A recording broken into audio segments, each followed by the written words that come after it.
আমি শ্রদ্ধার সাথে স্মরণ করছি আমার সেই ভাই বোনদের যারা নিজের বুক বুলেটের সামনে উন্মুক্ত করে দিয়ে আমাদের আবারও স্বাধীন করে নিজেরা স্মৃতি হয়ে গিয়েছেন। আমরা তাদের শাহাদাত কবুলের জন্য মহান আল্লাহর কাছে দোয়া করছি। একই সাথে আহত ও পঙ্গু জুলাই যোদ্ধা ভাই বোনদের প্রতি আমার সবটুকু আবেগ, শ্রদ্ধা আর ভালোবাসা দিয়ে কৃতজ্ঞতা জানাচ্ছি। তাদের সুস্থতা কামনা করছি।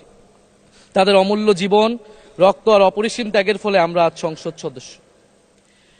24-এর গণ অভ্যুত্থানের বৈষম্য বিরোধী ছাত্র আন্দোলনের নেতৃত্বে অংশ নিয়েছিল ছাত্র, শ্রমিক, কৃষক, শিক্ষক, অভিভাবক, সাংস্কৃতিক কর্মী, আলেম সমাজ, তরুণ সেনা অফিসার ও সৈনিকগণ ও প্রবাসী বাংলাদেশি ভাই ও বোনেরা। অভ্যুত্থানে গুরুত্বপূর্ণ ভূমিকা রেখেছে আমাদের নারী সমাজ। সামনে থেকে নেতৃত্ব দিয়েছে ও নির্যাতিত হয়েছে। আন্দোলনে প্রাইভেট বিশ্ববিদ্যালয়, মাদ্রাসা ও স্কুল কলেজের ছাত্রছাত্রীদের ভূমিকা ছিল তাৎপর্যপূর্ণ। গণ অভ্যুত্থানে ভ্যানগার্ডের ভূমিকা ছিল ফ্যাসিবাদ বিরোধী রাজনৈতিক দলের নেতাকর্মীরা। স্মরণ করছি ছাত্রদল, ছাত্র শিবির, ছাত্র শক্তি, ছাত্র অধিকার পরিষদ এবং বিভিন্ন ইসলামপন্থী ও বামপন্থী ছাত্রকর্মীদের যারা সাহসিকতার সাথে লড়াই করেছিল বৈষম্য বিরোধী ছাত্র আন্দোলনে। মাননীয় স্পিকার, 24 মানে কেবল 24 না, এর পিছনে রয়েছে বিশাল প্রেক্ষাপট। আমি স্মরণ করছি 47-এর আজাদির লড়াই, 71-এর মহান মুক্তিযুদ্ধ এবং 24-এর ছাত্র জনতার গণ অভ্যুত্থান এবং সকল জাতীয় শহীদকে।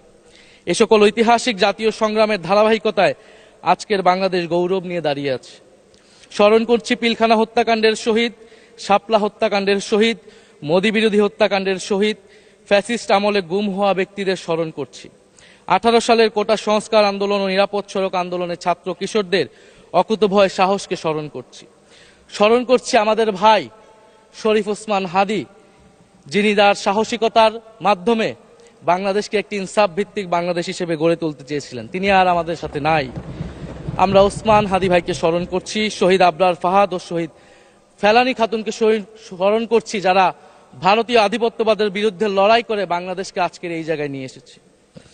24-এর ছাত্র জনতার গণ অভ্যুত্থানে মাঠের নেতৃত্বের একেবারে সামনে থাকার কারণে আজকের দিনটি আমার জন্য একই সাথে আবেগের, কষ্টের ও আনন্দের। আমাদের সংগ্রামের সাথী শহীদ আবু সাইদ, শহীদ মুগ্ধ, শহীদ ওয়াসিব, 4 বছরের শিশু আহাদ, 6 বছরের শিশু রিয়া গোপ সহ প্রায় 150 শিশু শহীদ। মাননীয় স্পিকার, পুলিশের এপিসি থেকে ফেলে দেওয়া শহীদ ইয়ামিন, সাভারের আশুলিয়ায় ভ্যানের উপরে জীবন্ত অবস্থায় আগুনে পুড়িয়ে মারা কিশোর শহীদ সজল সহ অগণিত মানুষের স্মৃতি আমাকে প্রচন্ডভাবে নাড়া দিচ্ছে। মাননীয় স্পিকার, আপনি মাননীয় সংসদ নেতা, বিরোধী দলীয় নেতা সহ সংসদের সকল সদস্য এবং আপনার মাধ্যমে দেশবাসীর উদ্দেশ্যে আরো স্মরণ করিয়ে দিতে চাই মাকে উদ্দেশ্য করে লেখা চিঠি 10ম শ্রেণীর ছাত্র শহীদ আনাসের, যিনি বলেছিলেন, একটি প্রতিবন্ধী কিশোর, 7 বছরের বাচ্চা, ল্যাংড়া মানুষ যদি সংগ্রামে নামতে পারে তাহলে আমি কেন বসে থাকবো ঘরে? একদিন তো মরতেই হবে, তাই মৃত্যুর ভয় করে স্বার্থপরের মতো ঘরে বসে না থেকে সংগ্রামে নেমে গুলি খেয়ে বীরের মতো মৃত্যু অধিক শ্রেষ্ঠ। যে অন্যের জন্য নিজের জীবন বিলিয়ে দেয় সেই প্রকৃত মানুষ। আমি যদি বেঁচে না ফিরি তবে কষ্ট পেও না, গর্বিত হয়েও জীবনের প্রতিটি ভুলের জন্য ক্ষমা চাই। আনাস তার মাকে এই চিঠি লিখে রাস্তায় নেমে গিয়েছিলেন, শহীদ হয়েছিলেন। মাননীয় স্পিকার, যাদের আত্মত্যাগের কারণে আজকে আমরা এখানে বসে কথা বলতে পারছি।